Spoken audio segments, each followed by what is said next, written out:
Hey, everybody. If you've got some clutter, you have got to stay tuned. I have got Carrie Richardson, author of What Your Clutter is Trying to Tell You in the Green Room. So stand by. We're getting started right now.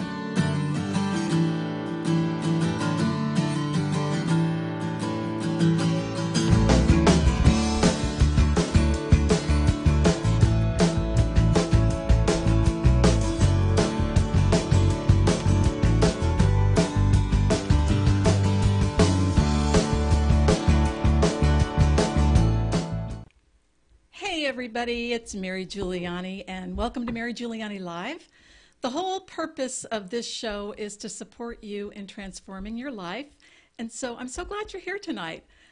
Basically, every single week, I bring on different guests that are into growing and transforming and really taking risks and really stretching outside of their comfort zones, because that's what really made the difference for me 30 years ago when I started on my path. So I'm so glad you're watching. Tonight we've got a great show. We've got Carrie Richardson, who is a lifestyle designer, a coach, an author, actually a brand new Hay House author with a book about what your clutter is trying to tell you. But before we get into bringing Carrie on, I just want to mention that if you would like to know the guests that are coming up, you've got to get on my email list. So just go to marygiuliani.net. And there's a sign up button at the very top of the website. So again, that's marygiuliani.net. Sign up on the email list and you'll know exactly all the guests that are coming up. And you'll also get to find out, you'll get links from the previous shows that you can listen to in your car or watch on your computer. So also, if you have iTunes, you can actually sign up on my iTunes channel at Mary Giuliani Live and get those downloaded directly into your iPhone. So every single week, as I said, I bring on a guest that is really designed to inspire you to take your life to the next level. And so tonight, I'm really excited to bring Carrie Richardson back. She was here a few months ago, and it was so fun having her. And then in the meantime, she actually had just gotten this Hay House publishing deal for her new book. And so I said, well, we've got to definitely have you back on. And so the book is about, it's called What Your Clutter is Trying to Tell You, Uncover the Message in the Mess and Reclaim Your Life. It's a totally wonderful book about just a whole new level about what clutter really is about. So you get to clear your clutter and transform your life. So it's really cool. And just a little bit about Carrie. She's a lifestyle designer and a coach, and she's been doing this for over 15 years. She's worked with thousands of clients throughout her career and really challenging them to play bigger games and really shattering expectations to pursue their unique adventures. And she lives in Boston, Massachusetts with her wife, Melissa, and their two fur babies, Kiva and Kaya. So correct me if I'm wrong on that, Carrie. So without further ado, let's bring on Carrie Richardson. Hey, Carrie. Hey, Mary, how are you? I'm so good. It's so great to see you again. You So, so too. con- yeah, congratulations on your book deal with Hay House. What a thrill. And, I'm just curious, how does it feel to be a published author? I mean, that's a big deal, right? I mean, Yeah, it was very exciting. Yeah, I was yeah, thrilled to have yeah, them publish my book. A honor, really, for the type of work they do in the world. I'm really proud to be a member of the family now. yeah, exactly. Wow. Well, um, I read the book and it's so good. I can't wait to dig right into it. What's interesting is, well, I guess one of the things I always like to ask my guests is like, what made you even get interested in the whole, because you're a coach and you're a lifestyle designer, and then you've got this specialty on helping people deal with, clear, and really understand what clutter really means for them. So what really got you into the clutter deal? The clutter deal kind of unfolded on it in a way over the years of working with clients as they would tell me what was getting in their way of the life they wanted to be living. I would see some common threads that would run through what their Hmm. obstacles were. And a Right. lot of it was limited thinking, blocking beliefs, kinds of things. but it also was, they're so busy with managing the stuff in their lives. And so when I started to reframe it for to see any blocks or obstacles in their way as clutter, it gave them a little bit of distance from the blocks, and they could see it as something that just needed to be cleared. So that's how I started to define clutter as anything that gets in the way of you living the life of your dreams. It's easy to start with people with physical clutter because it's just Yeah. what people can wrap their heads around, but then they can Yeah. really see what's going on underneath. I love that. And in fact, I mean, what's so interesting about like framing clutter, it's like a non-threatening way to deal with something that is sort of, bugging you, but it's like a kind of a baby step way to kind of get into the deeper issue. And I love it because it's interesting because a lot of the guests that I've had on my show, well, I've had one other guest on my show on clutter, and she was telling me that her clutter classes are the most popular classes. And so, because it's like kind of a non-threatening way to deal with your stuff, not not just physical, but emotional too. So that's awesome. Yeah. So so then, like, what's in, if you don't mind, what I kind of like to do with these interviews is just sort of touch on the gems that I pulled out of each of your chapters. And I was really blown away on the clutter monster or messenger chapter, how like I didn't know this, but 1 in 10 households has a storage unit. I mean, really? Yeah. I mean, I know yeah, 1 in 10 houses have a storage unit, and when you total up the square footage of storage space in the United States, same size as yeah. the island of Manhattan, Oh my God. Oh my God. right? I Yeah. know. Well, and it's well, I mean, to me, there's a few things that pop into my mind is this one teacher that I listened to a long time ago used to say that our culture has become we have like object fetishes. Like we feel Yeah. like we have to have these objects and the marketing, the whole sort of marketing machine has made us believe that we need these things. And any Yeah. comments on that? Yeah. There's through advertising and just the even psychological way that stores are set up. We're Yeah, conditioned to spend more time, money, but there's also that desire of immediate gratification. I mean, look at what has happened yeah. since online shopping has become so easy. Oh my Immediate God. have something on your doorstep in the next day or two. So this Oh my God, immediate yes. gratification, and it shows that when you get a package doorstep, you do all those little like dopamine hits happen and all those happy Yep. hormones start to fire. But the difference is it's so temporary. The kind of an excitement from buying something or acquiring something new is so Right. temporary until the next shiny object comes. Whereas Right. experiences show that joy stays with you for much, much longer than any object could ever provide. Absolutely. I completely agree. I love the very beginning part of your book where you share about how, you were living the American dream with the 2,000 square foot house and then, and all of a sudden you realize that it was, well, maybe you can share about it. It was more of like it owned you versus you owning it. And could you share a little bit more about that? Yeah, so I followed the typical template of life, right? You Right. go to school, you get a job, you buy the house, you kind of have those steps that we're told is what you're supposed to do to be Right. successful. And Right. so, all of that, bought a beautiful home in a beautiful seaside community that felt like the American, like, I have made it. But then there, I Yes. was like, wait a minute. We're kind Yeah. of owned by our stuff instead of the other Right. way around. And the proverbial white started to feel like barbed wire, and the roots that we planted started to feel like shackles. And I was Yeah. like, wait a minute, we're spending all our time on yard work, house Yep. maintenance, um, waiting for the Yeah. next big expense. I thought we want more freedom. I had to kind of carve out my own template for life and deal with the challenges that come with significantly downsizing, not only from letting go, but also dealing with the opinions of others. Oh, okay. So did you get some pushback, or just like go ahead?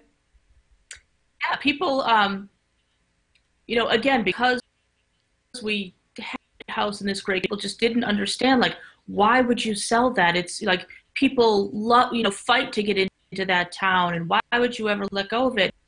And it's like, you know what? That always be there. We can come back to it, but for now, Yeah. we want to be a little bit more untethered and a little bit freer. So yes, I mean, naturally people project their own, and it's also challenging societal norms of what success means. So, Yeah. you know, it must naturally mean that if someone their, big beautiful home and choose to live in a tiny house for a while, well, it must be because they can't afford the traditional home. No, my value system is just a little Right. bit different. I value experiences over things. That's Yes. not to say people things are bad. Different strokes for different folks. Yeah, I love it. And that's what I love about the first part of the book is you really got clear about your core values of loving experience over things and said, "Okay, I'm going to design my life to be aligned with this." And so you're in the process of building a tiny house. Is that correct? Yes, we're probably a couple months out. Uh, Yeah. I I hesitate to give any timeline. We've had so many Yeah. setbacks. The universe has loved to challenge our commitment to this project. Yes. So we really are in kind of the home stretch. So 2 to 3 months from now, it finally being complete, and the Yes. ultimate goal is to travel the country to around the country.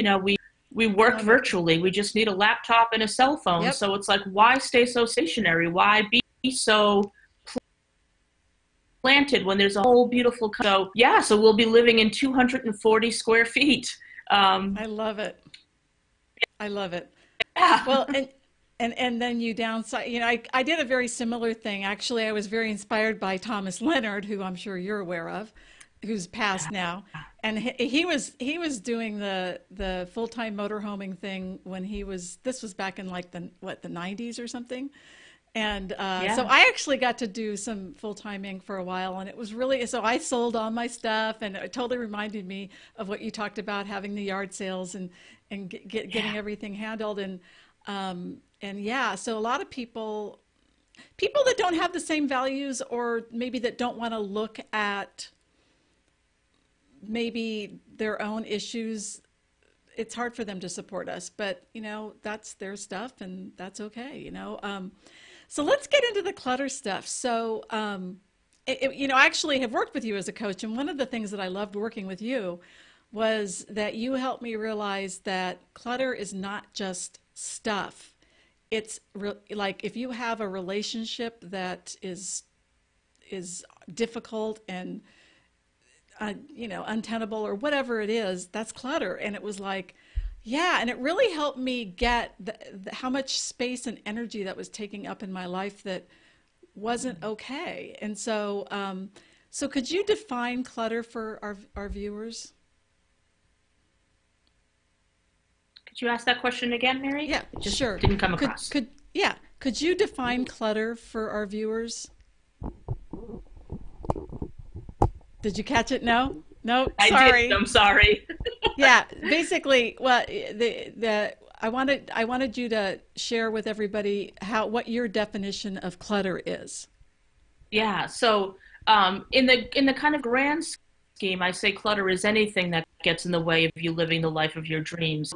If you think about the whole world is an energetic conversation, and if your channels are clogged up, whether it be Right, with physical stuff, draining relationships, an inner right, critic who's yapping at you all the time, all of that right. is clutter. So anything that is anything that add value to your life. That's one way, that's Right. one benchmark that I look at. Um, so does it add value to me? And do I love it, need it, or use it? Right. And if it doesn't tick those boxes, then it's clutter. And so then it's okay, if I know I don't want this relationship or this stack of paperwork, whatever it Mm-hmm. may be in my life, Mm-hmm. what is stopping from clearing it? Could there be a purpose that it's serving, a benefit that I'm getting Right. from actually keeping the clutter, which I know sounds crazy, but there can be a reason to hang on to the clutter. I say that when you're afraid to play bigger in the world, clutter is a fantastic scapegoat. Oh, completely. I know for me, one of my issues was always feeling like I wanted to kind of rescue and help people. And that was clutter for me in the sense that it helped me hide out from risking and doing my own thing, you know? Yeah. And so, like, there was a, I love the stories that you share in the book too. And it was about this guy, Mike, that thought he had a clutter problem when in fact the stack of papers was simply a stalling tactic to avoid the work he no longer enjoyed. So Mm-hmm. could Yes. you share Yeah. a So little bit he, about that? Yeah. yeah. Yeah. So he figured that was driving him crazy, that he felt like, you know, with all of his best effort, he just couldn't get this paperwork sorted and handled. He started with the typical approach of like, oh, okay, set aside 20 minutes and go through the paperwork and let's see how it goes. And he would agree to take on the challenge, didn't make any progress. So as a coach, I asked him, okay, look, let's talk about what's in that paperwork. Right. Um, and so how we kind of was, I would say to him, what's in that stack that maybe you don't want to handle? And he had some documents in there that he needed to finish these freelance gigs that he did, some graphic design freelance gigs that he Right. did. And he really wasn't liking the work that he was doing because the types of clients he was working with really just gave him the steps that they wanted him to do and he executed it. So he said he kind of just felt like a monkey pushing buttons and he didn't get to really Right. use his creativity. Right. So I said to him, okay, so what if jobs, the kind of new gigs that you wanted to land, if those could be more aligned with of creativity and lack of paperwork was actually preventing you from landing those gigs, tell me how you feel about that stack of paperwork now. And Right. he was annoyed by it. He's like, well, I want it to get out of my way.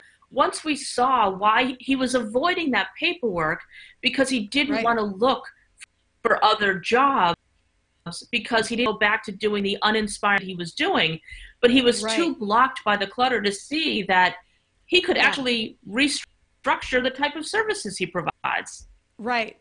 So, yeah, And that once was such a then he beautiful cleared it. example of that. Yeah, it's a beautiful example of what your clutter is trying to tell you. Yeah. So, oh, by the way, before I forget, I want Yeah. to mention that for anybody that's a viewer, we do have a chat app right there next to the live stream box. So please feel free to type in your questions for Carrie throughout the show, and Carrie would be glad to coach you through them and respond. So, absolutely, just put your questions in the chat box. Um, Also, what else? There were some other things that I loved. Well, like The Secret Behind Your Resistance, Chapter 2. Like revisiting an area of clutter that's giving you trouble, bring along a notebook or journal and set a timer for 10 minutes and answer the question, what is it about this clutter that I find so difficult to sort through? And then let it flow. So, could you share a little bit about that process and the value of Yeah, that? off. hmm Go ahead. Yeah, oftentimes the clutter we need to clear first is our resistance. Yeah. We think we need to get into the piles or the paperwork or the clothes. Right.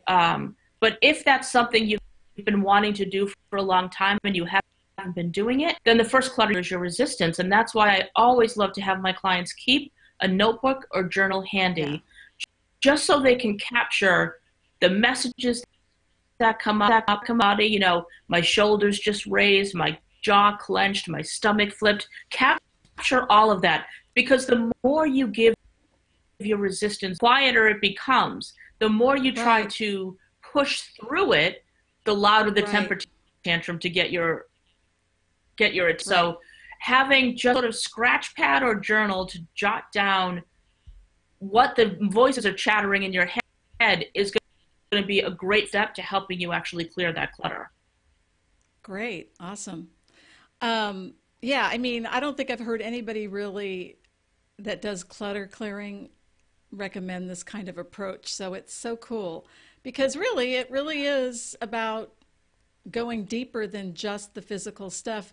I remember I did a transformational workshop one time, and the leader said, you know, if you look at your space, it's beautiful because it's your mind. It's like your space is your mind. It's like it's an outpicturing of your mind, you know. And so Mm. if you don't like what you see, then it's an opportunity. It's a reflection of your consciousness. Um, okay, so I love this next part, chapter 4. Well, wait.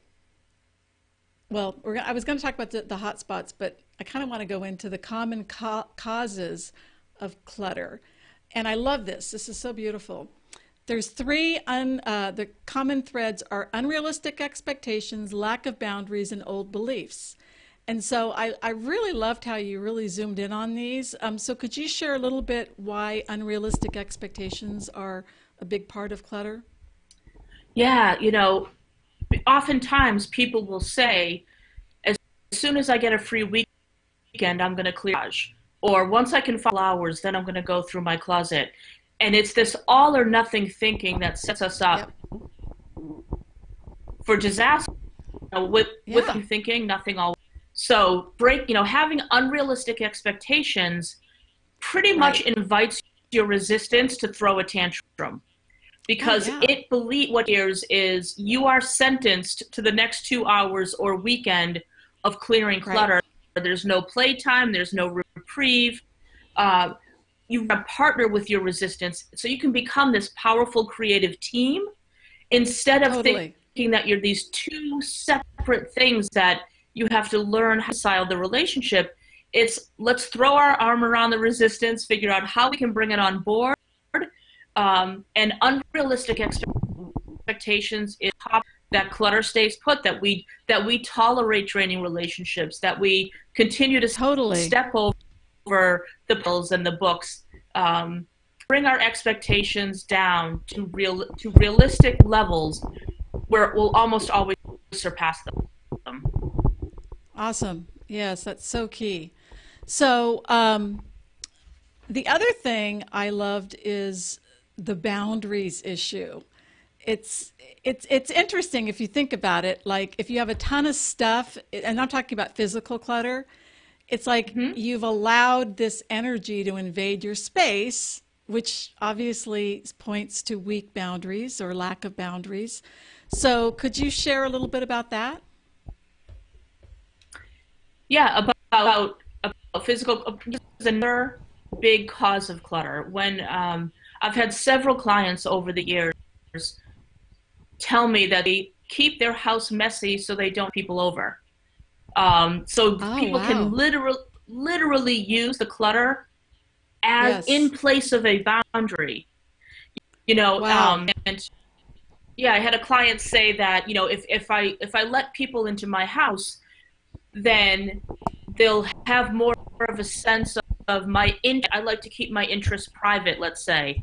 Not that there was Yeah. anything like private, or it's just like they like to keep to themselves, and felt like if they had people over, it would invasion of their privacy. And so they keep their house a little bit messy, so can't have anyone over syndrome, right? That's that whole chaos Yeah. acronym. Yeah. um, Physical clutter can take the place of a boundary. On the other side of things, physical clutter can result from a lack. So if we lack boundaries with the people in our lives, then we Mm-hmm. are stretched way too thin, showing up for everyone and anyone except ourselves. And so our environment suffers as a result of it. And that's when I say that clutter is like a temper tantrum of the soul. When Yes. your is building up it's like your soul screaming out like, hey, pay attention here. Like, what about me? So if Right. you're struggling with a lot of clutter in your life, look and see, are you giving in your relationships? And so, and I love how you talk about how you know if you even need a boundary. It's what am I tolerating? Where do I feel taken advantage of? Whose phone calls do I dread taking or receiving? Or what or whom would I rather not have to deal with? And what am I saying yes to when I really don't want to say, when I want to say no? So, like, I think the big part, at least the people that I've worked with as a coach, and my own personal path. I was raised to believe that you should put your needs before other people, or you're a bad, selfish person. And so I would have these shame spirals if I didn't. So how do you coach people on self care when it's a really emotionally painful thing to take care of themselves? It's interesting. I find people who tend to overgive, who put everyone's needs before theirs, are very unlikely to swing in the complete other direction and become this selfish, nasty person. Right. So I coach them in the of being selfish, which selfish is not a bad word despite what we're taught, but I coach them in Yeah. the direction of being selfish. What ends up happening is they end up in place. And so that's when I'll often give my clients my disappointing challenge. So I'll challenge I know. my clients every day for 2 weeks to disappoint at least one a day. Freaks people Yeah. out. They gasp and they're Oh like, oh yeah. my God, you're Oh teaching me to yeah. be this horrible person. And I'm like, but I'll tell you, when a client takes a challenge, they come to me just a few days into it and tell me that they are just loving. They feel like Yeah. on their own the first time, that people Yeah. aren't as upset as they thought they would be. We make up all these stories in our minds Totally. about going to be mad at us or hate us anymore if we don't provide a service or a need for them. And so challenging that belief is what the dating challenge is all about. And then see that people don't get upset with you and they don't dislike you and they don't abandon you just because you said no. Right. Totally. And having, I think the thing that really made a huge difference for me was having a supportive coach, or I went to Codependence Anonymous like 25 years ago, and just having people around you that's like, maybe for the first time in your life, you're hearing, oh my God, it really is okay for me to say no to my parents or my family, and I'm not a bad, selfish person. And so having people that support you in doing that is so key, because if all of the people that you're hanging out with are into that same sort of belief system, it's, you're going to get a lot of pushback and it's going to be really difficult. But having people like you as a coach or other support systems, I think is so key. And I love how Mm-hmm. you make it like it's a positive thing when you disappoint somebody. It's not a bad thing. This is like a win. Yeah. So Yeah. cool. Yeah. And the other thing I love about the book is that you mentioned that a lot of times people have a difficulty saying no to invitations and stuff because they don't have the language. And that's so important. Would you mind sharing? I know you did it in the book a bit. Like one way to decline an invitation that's not really that effective, and another way to do it that is super effective. Yeah, um, when you set boundaries through like declining invitations or turning down requests for your time, the number one problem that people run up against is they tend to over explain why they can't thing. And as soon Right. as you over explain, you invite debate. So Yes. if someone invites you to dinner, let's say, and you say, "Oh gosh, I can't do dinner tomorrow night. I have to do laundry," or I have, Yeah. fill in the blank, then they're going to come back with, "Well, can't you do laundry another night, or can't you do that?" Yeah. So as soon as you give a reason, you weaken your position. Yes. Uh, Exactly.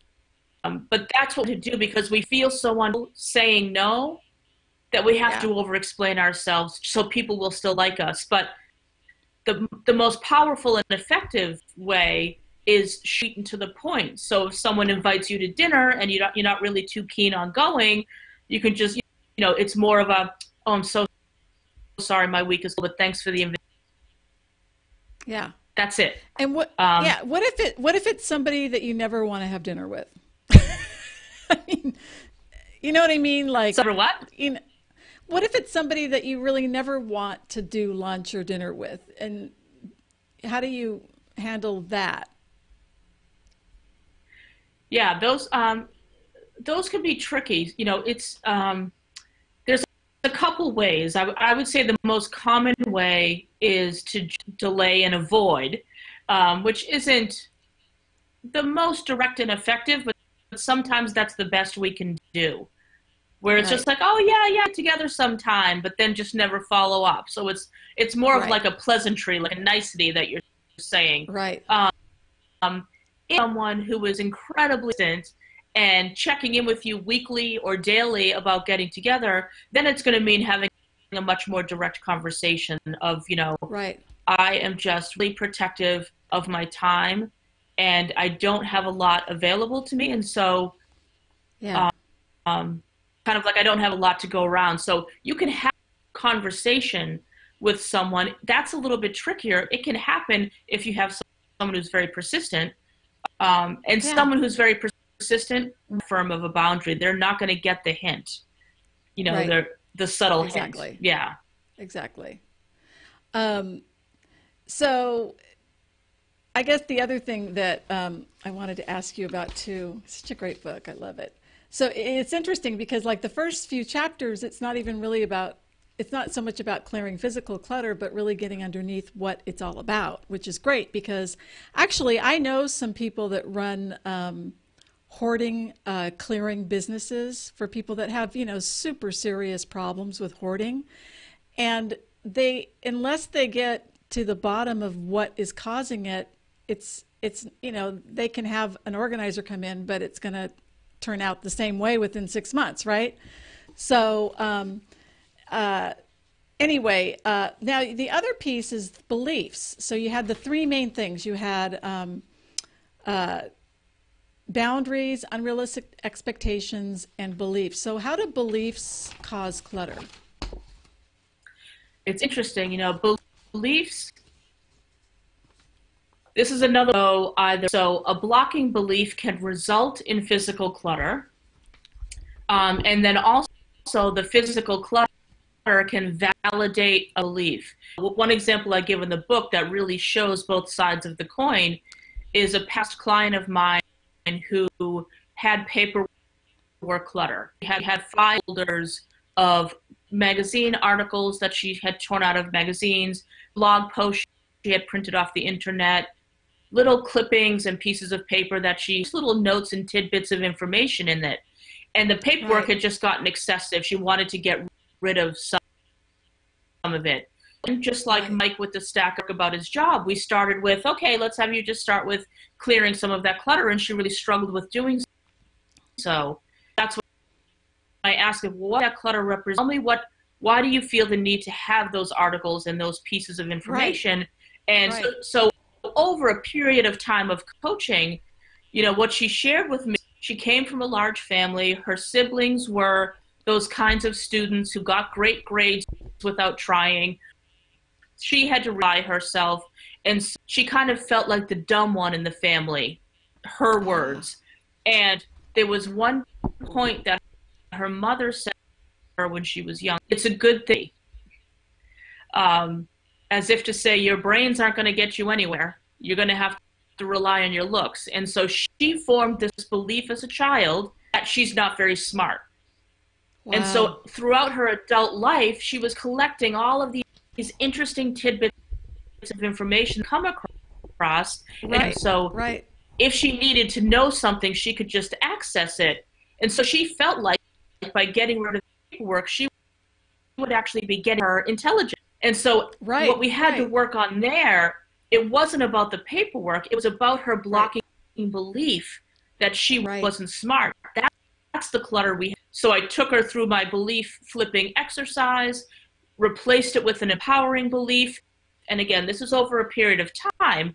But as she Right. began to this new empowering belief, the Right. paperwork then really was like a weight on her wings. And Right. she was ready to get rid of it all because she didn't need it validating that blocking belief Yeah. anymore because the belief was gone. Well, it's like you hear in many different personal development or spiritual development philosophies. It's like once you really deal with the root cause, the issue lets go of you, right? So the clutter let go of her. Exactly. So yeah. So okay. So then you get into let's get practical clutter management, and so you get into, well, first of all, like really getting clear about what to even allow into your space, which is whether it's physical things, people, I'm just going to put this out there because when I meet new friends, I like to be really clear about my style of communication because so many people assume that you're going to be their text buddy. You know what I mean? And so I like to let people know, I'm not into texting, or I'm not the kind of person that likes to text back and forth throughout the day, or sort of like, for me it feels like you're expected to be on call all the time. You know what I mean? And I like real time interaction. So texting or emailing is not real time. I mean, at the minimum, a phone call, but I really do like in person. And so I just let people know that, in advance so they don't personalize it. But it's interesting how if you don't, people will assume that you should be on call for them. You know what I mean? Yeah. I mean, that's an example of a great boundary that you set in your relationships with people. Yeah. Here's the type Yeah. of communicator I am. A friend of mine is a rapid texter. Like, he's someone who responds right away when you text, and he'd say that he can make up a story if someone doesn't respond quickly to his text. Did I do something to make them mad? Because the Right. person's not behaving the way he assumes that he's done something wrong. That's why they're not texting back. So you're right. People Yeah. can personalize it so quickly. Yeah. So it's so helpful to just let people know, here's how I communicate and here's how I don't. And so then they get to decide the relationship they're going to have with you. And so that's what I mean about like saying what is worthy of a space in your life. Because our, Exactly. our space, our space and energy are finite. We only have so much. Right. Right. Certain things to your life, physical stuff, people, whatever, really Right. think about, Right. okay, I have a finite amount of space. Is this Exactly. worthy of? Totally. I mean, in fact, that's one of my sort of mantras is that the quality of our life really consists of the energy that I spend, like my relationship with myself and my relationship with other people, how I spend my time with myself, how I spend my time with other people, and, whether I'm being true to myself. And so, uh, this may sound kind of strange. I used to love Dr. Phil back in the day, and he's kind of a tough lover. But one of the things that he said that has always stuck with me is that there's a price of admission into my life. In other words, not that you have to pay me to be in my life, but I mean that there needs to be like for me, just because you show up in my space doesn't mean you have permission to be in my life and expect me to respond to you every 2 hours, 3 hours, or at all. You know what I mean? And I think a lot of people feel like they Mm-hmm. should, and then they wonder why they don't have any time. Yeah. Yeah, So, I mean, it's a tricky time these days because we're so accessible with technology. That's why technological category and digital clutter, because yeah. people can get to us so quickly. Look, it's so beautiful. Like, one of my sisters sets a boundary that all her cell phone, it'll say, thanks so much for calling. Me and my phone take a break from 8 p.m. until 8 a.m. Please leave a I love message and it. I'll get back to you when I I love it. can. So it's like this loving, gentle boundary of like, go Yeah. ahead and leave a message. Don't expect me to get back to you tonight because it's not going to happen. Yeah. But I it's love all that. about that clean communication. Yeah, just letting It's people clean. know what to expect. It's clean. I know actual business people that do that where they'll say, I do respond to emails between 11 and 2, Monday through Thursday. Yes. I mean, this is what you can expect Hmm. and not expect. And it's fabulous. Yeah. So, I mean, like, just for example, I accepted a couple of friend requests and I get a phone call through Facebook Messenger from someone I've never even met. You know what I mean? It was just like, Oh no, from like in another country, and you're like, okay, whatever. Um, yeah. okay, I know. so yeah, so just being, well, that's sort of like what I call raising your standards and setting your boundaries, right? Okay, so but Yeah. let's talk about that because we're almost at the top of the hour here. We've got about 5 more minutes, and then I need to go into my thing. The clutter management. So, like how you're dealing with stuff like, oh gosh, clothes, email, regular mail, books, heirlooms, sentimental items. So how do you recommend dealing with all those things from a clutter expert standpoint? Yeah, to manage the amount of physical stuff in our lives, we again have to be very selective. Is this worthy of a space in my life?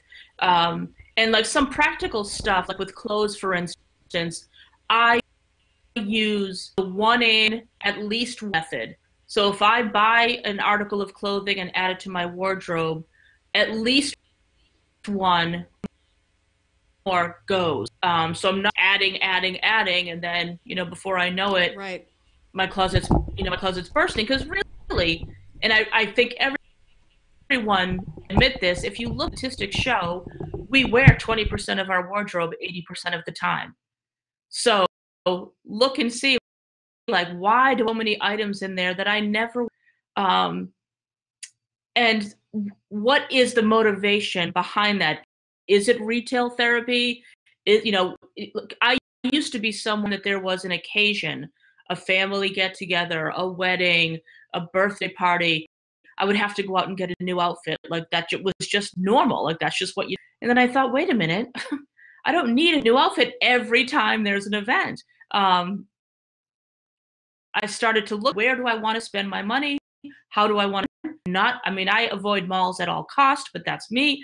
Um, like really thinking about how much more stuff do you want to bring into your home? Same thing. Like I tell people, you pick up your mail from the mailbox, start sorting it immediately. Have a recycle pile, have a I need to follow up on pile.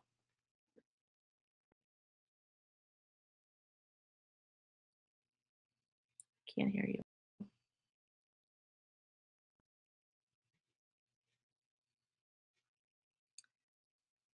Oh, I can't hear you anymore.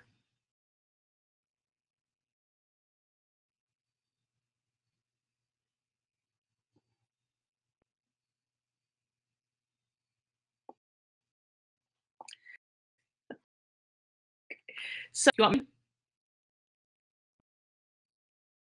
Yeah, me talk. Okay.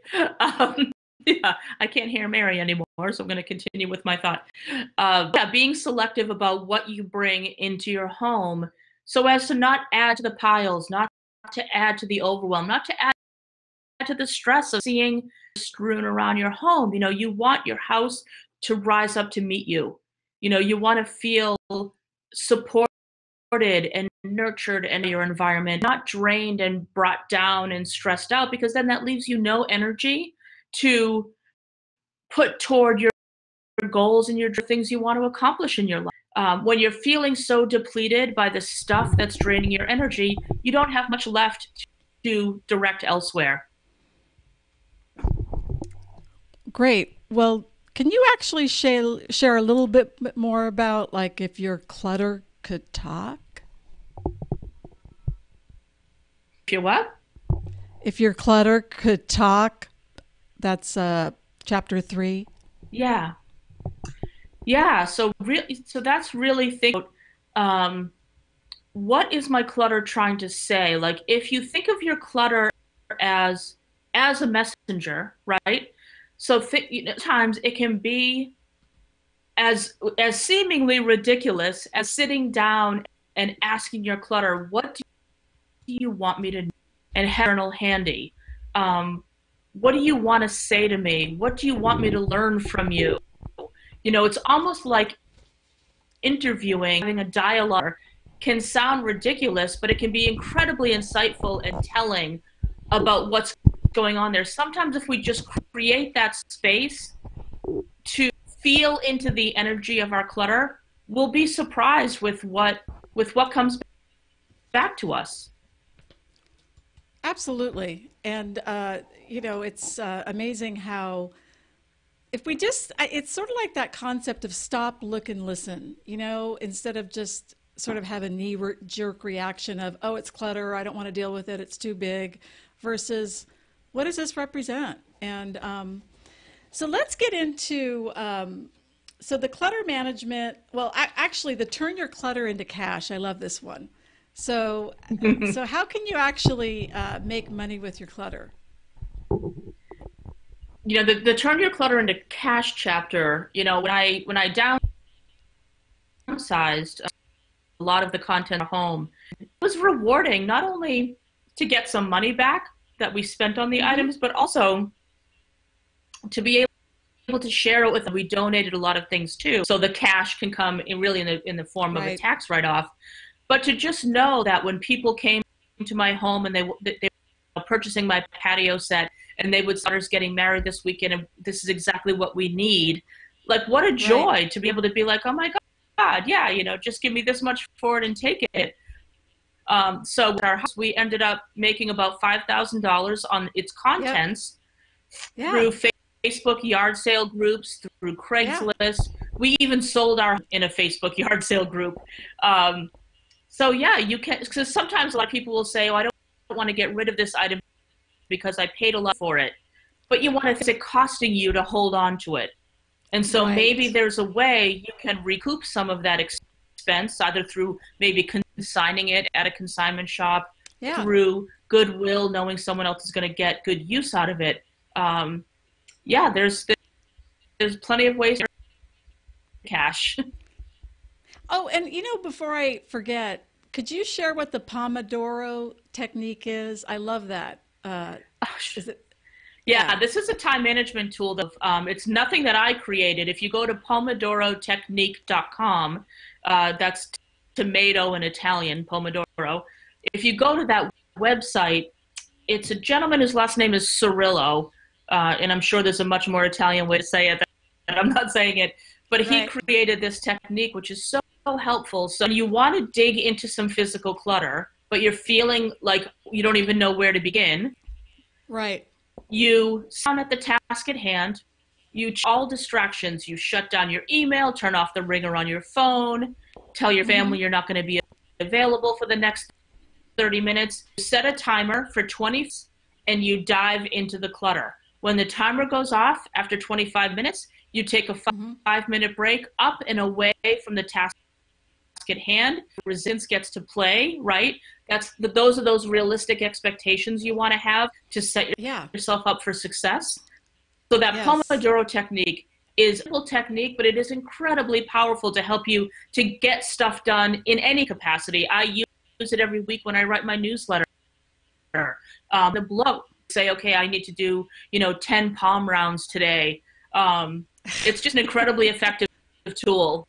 Yeah. Yeah. I love that. It's a great way to chunk it down. It makes it realistic instead of like when the brain's overwhelmed and it's like can't, yeah, it's like it just says no. So I love the other thing you said about how the brain is a computer and not a container. I've never Yeah. heard that statement before, and it's so true that, and the reason I'm bringing it up really quick is because I know for me, like even launching this show, there was no way that I could just hold it all in my head. I needed to get out a spreadsheet and needed to like go, okay, so what are the areas that I need to develop my skills in? What are, I really needed to like have the container of that to help me stay focused and on track. So, do you have any comments about that? Yeah, it's one of the just ways to feel less owned and to eliminate mental clutter is to do what I call a mind dump. Yeah. Because our mind is a computer, often use it as you take out a piece of paper, you write down anything and everything on your Yes. mind. It can be anything from, Yes. my arm is itchy to I have to get a birthday gift from my mother. I have to write this, anything and Right. everything, you write it down so you can empty your brain. Because our brain, which is a computer, just like any other computer, if you load too many files, it's going to run slow and it's going to short Right. circuit and you're going to get Right. the spinning wheel of death. So emptying that brain so it can go back where it is and doesn't have to be used as a container, that right there will Yes. save you on any day that you're feeling overwhelmed. Oh my God, totally. I completely and totally agree. Um, so if it basically after you've done your clutter clearing and everything, in your last chapter you talk about what the gifts of your newly created space are. So just give me maybe a minute or so on that, just so we can all like know what we're going to look forward to. Yeah, once you have gone through and got a lot of clutter, now there's you don't have to have, that's the beautiful thing with clutter. The success is in the action, not in the outcome. You get to feel the benefits of the finish line just by getting started. Oh, And so when totally. you're outside and feeling more in charge of your stuff instead of it being in charge of you, then you have this clarity and this space and pursue your dreams. You get to appreciate the little things more. You get to live more in the present because you are in charge of your life, not being run down by all of your stuff. So there is this beautiful, um, it's like a beautiful open field waiting for you to start to Yes. change your relationship with your clutter. Again, the stuff doesn't have to be gone. We just want you to change your relationship with it. Think of clutter clearing or hunt, no eye patch required, that you can use to dig through and see what is this really trying to tell me, and you just Yeah. form a really cool different relationship. Yeah, I love that. So, Yeah. how is it that people can work with you as far as clutter clearing or in any way, and how can they contact you? So they can find me online, kerryrichandson.com. Is my website, and I actually have my Clutter Buster course starting on Monday. It's a 6 week Ooh, course. Yeah, 6 week course that I work with people from all over the world. It's all via mm-hmm. live video, homework assignments every Yeah. week, and it really helps you to build that new relationship with your clutter while also clearing a lot of it. So they can just go to kerryrichandson.com to learn all about it and to learn about the book as well. Okay. Yeah, because the book's listed there too, right? Yeah. Yes. Yeah. And well, gosh, Carrie, I'm just thrilled for you that I love this clutter niche of. I love how you're combining clutter clearing with transformation. It's so brilliant and it's so you because like you're living it with your tiny house and it's Yeah. so cool to see you like totally aligned with your essence and I'm really happy for you. I'm really excited for your book and you and Melissa and so I'm sure you'll Thank have you. some other exciting thing coming up and we can have you on again. But in the meantime, go to Carrie's website, get her book, do the course. You've got, if you're not, if you've got clutter, you need support. And I know for me, if I haven't been able to get somewhere on my own, it's because I need support to get there. So that's what Carrie's here for. So with that, Carrie, I just want to say goodbye and thank you so much for being here. Bye, Carrie. Thank you. Take care. Okay, bye bye. Wow, that was awesome. Carrie Richardson. Yeah, I know for me, I get like a natural high when I clear clutter out of my house. And I'm like, I love having everything be really organized and purged out. And so, yeah, so definitely go visit Carrie at her website, carrierichardson.com. And the book is awesome. Really, like I said, it combines transformation and clutter clearing and in a way I've never seen before. And so to me, this approach makes it like a lifestyle and a practice so that you're not going to like end up with all of this backlog of clutter if you already know what is causing it. So, yay. Okay, so I got a couple of announcements and we're going to wrap up. Coaching challenge, since I am a life coach, and I always like to line up my challenge with the topic. And of course, tonight it's about clearing clutter. So pick one area of your life, whether it's physical clutter, whether it's relationship clutter, whether it's clutter financially or in your body, whatever area is really causing you the most frustration or emotional pain or that's draining you, and just pick one step that you are willing to take to really start moving that clutter out of your life. And you don't need to know the second step or the third, but just the first, and write it down and put it on your calendar and take it. I mean, it could be just going to Carrie's website and buying her book or joining her course. It's a small investment for a huge return when you clear clutter, believe me. So let me know how that goes. I would love to know how it goes with your taking on this coaching challenge. I do offer two types of coaching. One is I love helping women in midlife or women over 50 live their calling, live their soul's calling. And so if you're a woman that knows what your gift is, or maybe you're not even sure what it is, but you know that you don't want to die with your music still in you. I know that feeling because I felt that way for many years. I can help you. I really love helping women just really get clear about who they are, what they want, and help break through the obstacles that have really been stopping you up until this point. There's nothing better than being 100% authentic and really sharing your gift with the world. So if you would like support with that, just go up to my website, marygiuliani.net, and there's the coaching tab. The other thing that I do is I love helping anybody that would like to get their message out there on a global level, because I have all this technical expertise in producing live stream events as well as live video webinars. So if you would like to extend your services to Zoom webinars, and actually, if you don't want to do it alone, I can actually co-lead it with you, or I can manage the chat for you. I can help you with the marketing. And it's really fun, and it's a really great way to be able to reach a global audience. So if you would like help in getting your video webinar out there, or even having a talk show like I do, I can help you. And the cool thing is you really don't need video technical skills or anything. I can actually help you through just everything. And so it's really, really fun. And it's a great new profit center for your business too. So let me know. All you have to do is go up to my website and go to the streaming and webinar services, and I'd be glad to help you there. And next week, I'm really excited. We have a guy by the name of David Markowitz, and he is the author of Self-Care for the Self-Aware, a guide for highly sensitive people, empaths, intuitives, and healers, which many of these individuals have been on this show. So if you want support, if you're a highly sensitive person, this will be a great show. And even if you're not, you probably know somebody that is. So make sure that you tune in for David. He will be great.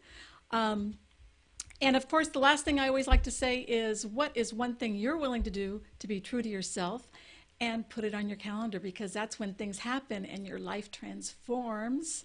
So have a great week, everybody, and we'll see you next week.